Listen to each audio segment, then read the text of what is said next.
National 5 Biology students, let's do this past paper question together. So this past paper question says, potatoes store sugar in the form of starch. Glucose 1-phosphate molecules are converted to starch in an enzyme-controlled reaction. This enzyme can be found in potato extract. That's an important thing to note there. Okay, the potato extract has the enzyme in it.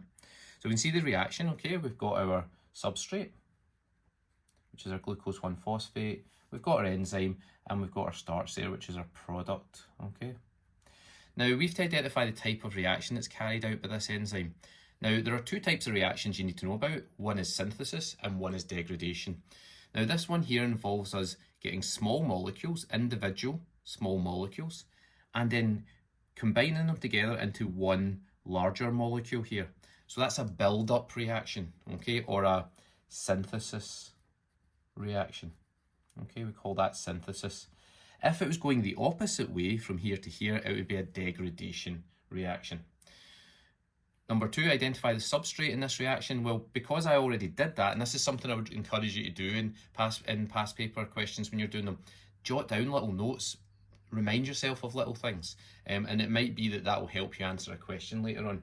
So the substrate here is going to be our glucose 1-phosphate. Okay, glucose 1-phosphate.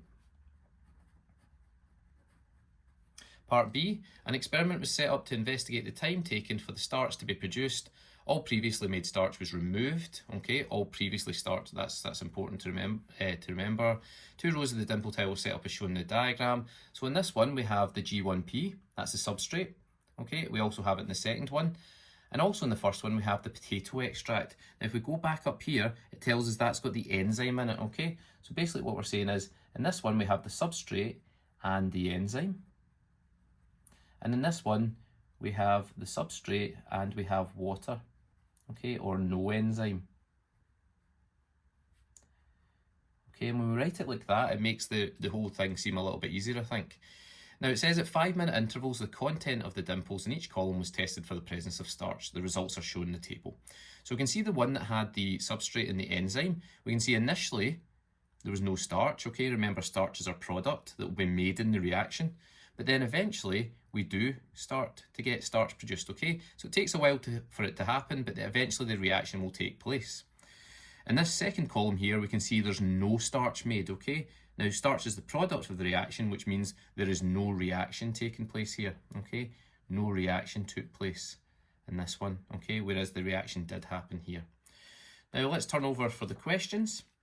Suggest a reason for any previously made starch being removed from the potato extract. Why did we remove any previously made starch? Well, what that ensures is that only starch made in the experiment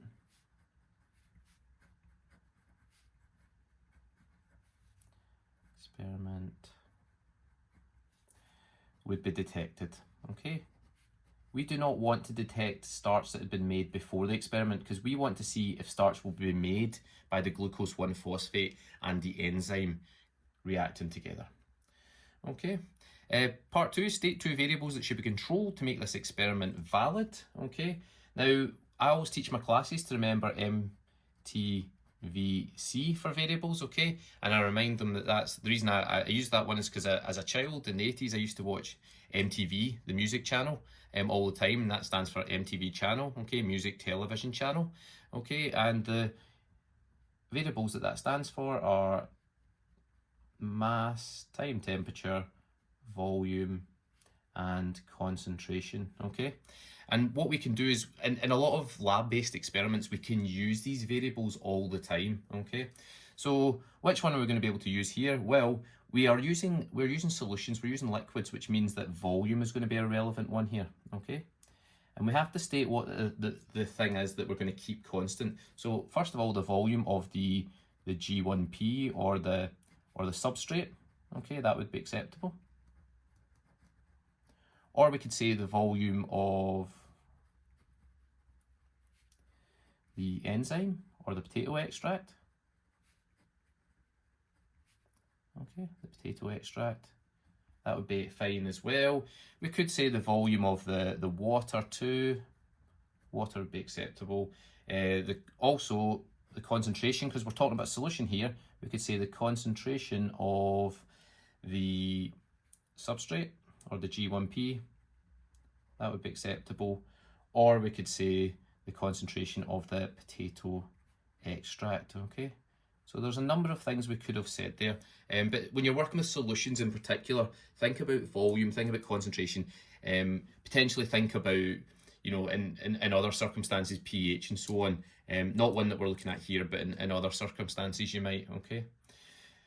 Right, B part 3, explain how the results show that the enzyme is required for the reaction to occur. Okay, let's have a quick look at the results again. Okay, now how do these results show that we need the enzyme to be present for the reaction to occur?